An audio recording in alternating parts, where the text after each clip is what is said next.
আদালতের নির্দেশে ভাঙা হলো একটি দোতলা বাড়ি। বিধাননগর পৌর নিগম 13 নম্বর ওয়ার্ডের হাতিয়ারা মেটোপাড়ায় বেআইনি নির্মাণ ভাঙাকে কেন্দ্র করে শুক্রবার চরম উত্তেজনা ছড়ায়। পৌর নিগমের পক্ষ থেকে ভেঙে ফেলা হয় একটি বাড়ি, কিন্তু স্থানীয় বাসিন্দাদের অভিযোগ 50-60 বছর আগে নিজেদের পৈতৃক জমিতে তৈরি সেই বাড়ি পারমিশন ছাড়াই নির্মাণ হওয়ায় বেআইনি তকমা দিয়ে গুড়িয়ে দেয়া হয়েছে। অথচ সাম্প্রতিক সময়ে গজিয়ে ওঠা প্রকৃত বেআইনি বহুতলগুলো এখনো রয়ে গিয়েছে ধরা ছোঁয়ার বাইরে। অভিযান চলাকালীনই উঠে আসে পারিবারিক সম্পত্তি সংক্রান্ত বিবাদের প্রসঙ্গ। এসবের মাঝেই অভিযোগ ওঠে, প্রতিবাদ জানাতে গেলে এক বৃদ্ধাকে মহিলা পুলিশ কর্মী ধাক্কা মেরে ফেলে দেন। মাটিতে পড়ে তার মাথা কেটে যায় বলেও দাবি ওঠে। এছাড়াও নোটিশ প্রাপ্ত বাড়ি ভাঙার সময় পাশের একটি দোকানকে বেআইনি ভেবে কিছুক্ষণ ভাঙচুর চালানোরও অভিযোগ উঠেছে পুলিশের বিরুদ্ধে। এইসব ঘটনাকে কেন্দ্র করে তীব্র উত্তেজনা ছড়ায় এলাকায়। স্থানীয় বাসিন্দারা প্রশ্ন তোলেন, যেখানে বসবাস করছি সেই জমি আমাদের নিজেদের। হ্যাঁ, পারমিশন নেইনি, কিন্তু এটা তো দখলদারি নয়। আমাদের বাড়িটাই টার্গেট করা হয়েছে, অথচ পাশেই যেসব বহুতল সম্পত্তি গজিয়ে উঠেছে সেগুলোর দিকে কারোর নজর নেই কেন? ঘটনার জেরে বাড়ির মহিলারা রাস্তায় নেমে বিক্ষোভ দেখান। তাদের স্পষ্ট দাবি, হাতিয়ারায় আরও যেসব প্রকৃত বেআইনি নির্মাণ রয়েছে সেগুলোকেও একইভাবে ভেঙে ফেলতে হবে। এখন এই ঘটনা কোন দিকে মন নেয় সেটাই দেখার।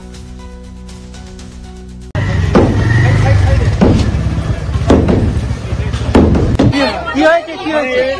ধাক্কা মেরেছে। কি হয়েছে? আমি আর উনি এখানে দাঁড়িয়েছিলাম, লেডিস পুলিশগুলো ওনাকে ধাক্কা মেরে ওই পাঁচিলের দেওয়ালে লেগে ওনার মাথা ফুলে গেছে, কেটে গেছে, ওনার কোমরে লেগেছে, নিচে পড়ে পুরো। কারা করেছে? কারা কারা কারা? লেডিস পুলিশটা। এখানে অনেক কি হয়েছে? কিছু পুরো হাতিয়ারাতে পড়ে গেছে। হাতিয়ারা তো একটা পুলিশ, কোনো বাড়ি তো প্ল্যান করেন, কোনো বাড়ি প্ল্যান করেন, পাশে ঘুরে দেখুন না, এগুলো সবই বেআইনি। কষ্ট করে করা হয়েছিল, খুব কষ্ট করে করেছে। ওনার স্বামী নেই, উনি খেটে খেটে, ওনার ছেলেরা রোজে কাজ করে, জোগাড়ে কাজ করে, উনি খেটে খেটে করেছে বাড়ি। এই বাড়িটা আমাদের জমি, আমাদের জমি একটা ঘর করেছে, পারমিশন দিয়েছে, এখনো ভাঙছে না। আমাদের অনুরোধ, দিদির বিচার করুক। দিদির কাছে আমাদের অনুরোধ, পৌরসভার কমিশনার কোর্টের অর্ডার ফলো করেনি, এখানে কেস করেছে বাড়ি তৈরি হচ্ছে বলে। কোর্ট অর্ডার দিয়েছে পৌরসভার কমিশনারকে যে আপনি বাড়ি ভেরিফাই করুন, কোর্ট বাড়ি তৈরি হচ্ছে কি। ওনারা বাড়িগুলো ভেরিফাই করলো, 20 বছর 15 বছর আগেকার বাড়ি ভেরিফাই করা সত্ত্বেও ওনারা অর্ডার দিয়ে দিল বাড়িগুলো ভেঙে ফেলতে হবে, যেহেতু আমাদের প্ল্যান নেই। প্ল্যান তো নেই, অনেক জায়গায়, অনেক জায়গায় প্ল্যান নেই। তাহলে বলছি, আমি দিদিকে বলো, এতে আমি অনুরোধ করেছিলাম যে 24/2/2025 সালে যে আমাদের পুরনো বাড়ি আমাদের এইভাবে কমিশনার অর্ডার দিয়েছে বাড়িগুলো ভেঙে ফেলতে হবে। সেখানে দিদির আমি খালি ফোন করছি বলে আমার এই ব্যাপারটা সংশ্লিষ্ট দপ্তরে আছে, আপনারা করুন। তারপর এখন আমি দেখছি 2/6/2025 কিভাবে ওটা এখন দেখাচ্ছে কলকাতা মিউনিসিপ্যালিটি কর্পোরেশনের আন্ডারে আছে। বিধাননগরের ব্যাপার কলকাতা মিউনিসিপ্যালিটি কর্পোরেশন আন্ডারে গেল কি করে, এটাও আমি বুঝতে পারছি না। মানে এখানে সবই কি হচ্ছে আমরা বুঝতেই পারছি না। তারপর আমরা মেয়রকে চিঠি দিয়েছি, কমিশনারকে চিঠি দিয়েছি, তাও আমরা কোনো রিপ্লাই পাচ্ছি না। আমরা মেয়রকে চিঠি দিয়েছি 28/5/2025 কোনো রিপ্লাই পাচ্ছি না, কোনো সুরাহা পাচ্ছি না। আমাদের কাউন্সিলরকেও চিঠি দিয়েছি, উনি বলছে আমি কিছু করতে পারবো না। তোমাদের পুরনো বাড়ি মুখে বলছে, বলে আমি কোনো লিখিত দিতে পারবো না। আমরা কালকে চিফ মিনিস্টারের কাছে অনুরোধ করে এসেছি, এই চিঠিটাও দিয়ে এসেছি, আমরা এখনো কোনো সুরাহা পাচ্ছি না। এই অবস্থা আমাদের বাড়িগুলো ভেঙে দিচ্ছে জোরপূর্বকভাবে। আমাদের 70 বছরের পুরনো বাড়ি, বাড়ি আছে, কেস করেছিল যে এখানে নতুন প্রপার্টির কাজ শুরু হয়েছে। সেখানে পৌরসভা এসে দেখিয়ে দিল 20 বছর 10 বছর 5 বছরের বাড়ি, পুরনো বাড়িগুলো 70 বছরের বাড়িগুলো 2-5 বছরের দেখিয়ে দিয়ে এই অর্ডারটা নিয়ে পৌরসভা ভিতর দিয়ে এইসব খাওয়াখাওয়ির ব্যাপার আছে, খেয়ে এইসব এই ঘর বাড়ি ভাঙছে। এখানে কি আরো ভাঙবে বলে গেছে?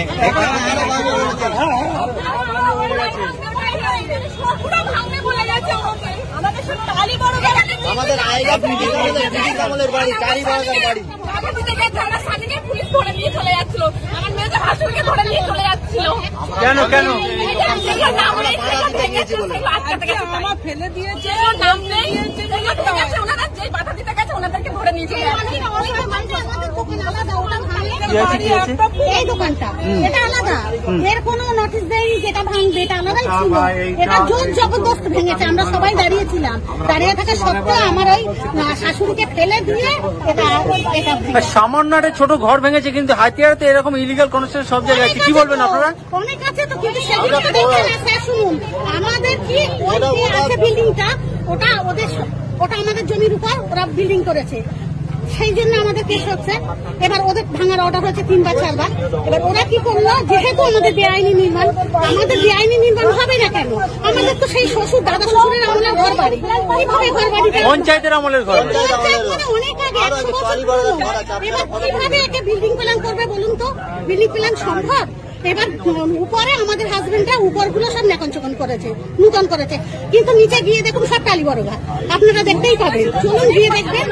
এবার ওদের 3 বার যেহেতু ভাঙার অর্ডার হয়েছে, এবার ওরা কি করছে, আর তো কোনো কিছু তো পাচ্ছে না। আমাদের জমি, আমাদের জায়গা, আমাদের সব জোর জবরদস্ত বাড়ি করেছে, ভাঙার অর্ডার হয়ে গেছে। এবার এদেরকে কিভাবে দমাবে, তার জন্য আমাদের বেআইনি নির্মাণ বলে কেস করেছে, করে এই ভাঙার বাড়ি তৈরি হচ্ছে বলে। আপনারা কি চাইছেন? আপনাদের দাবি কি মূলত? আমরা বাড়ি ভাঙতে দেবো না, ভেঙে তো চলে গেল, ভেঙে তো সব দিয়ে গেল। ওই তো জোর জবরদস্ত করেছে তো।